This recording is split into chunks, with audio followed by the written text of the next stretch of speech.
Hey, it's Dr. Amanda with Straightsmile Solutions, straightsmilesolutions.com. Let's talk about multitasking or complex Clinchecks and why sometimes things can happen unpredictably and you can end up with a big mess that can take you years to unravel, and or major refunds or lawsuits, and why you should never trust your Clincheck. So, y'all, this is AI. This is maybe someone who's an orthodontist who was trained in a different country who's looking at it. Are you trusting your livelihood to this?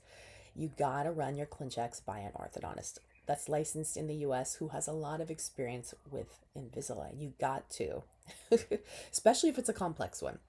But even if it doesn't look complex, just because something you don't think is complex isn't, doesn't mean it's not. Does that make sense? So the reason why I'm making this content is that a couple times this week I had to say, whoa, you're doing too much, or you're multitasking your Clincheck, or your Clincheck's trying to do too much. I think there's risks in doing this. And a lot of times doctors don't get it until something happens and then they totally get it. So let me tell you about this Clincheck I saw. And I've seen enough that go off the rails. Um, and just because the software says it can happen doesn't mean it can happen. Okay. There's a reason why I want you guys to learn braces first before you even really get into aligners. I know most of you have done things the other way around, and I'm not saying to totally stop aligners, but take a pause and at least take the braces course and understand it.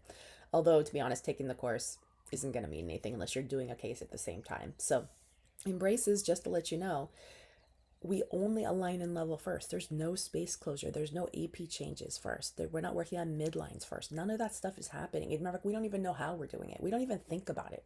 All we do is align and level. That's all we do. And once we finish that step, then we move on to the next step and then the next step. And that's how we do braces. And yeah, that's probably why braces take a year and a half to 2 years. But it works. So with aligners and a really complex case, I don't like to do it all in aligners. A lot of times I want to use expanders first because that's more predictable. Um, and then I might go in and do some leveling with other appliances like a fixed bite plate. I mean, for vertical issues, I'm sorry, but I don't think aligners are the best. We know they're not for deep bites. They're not.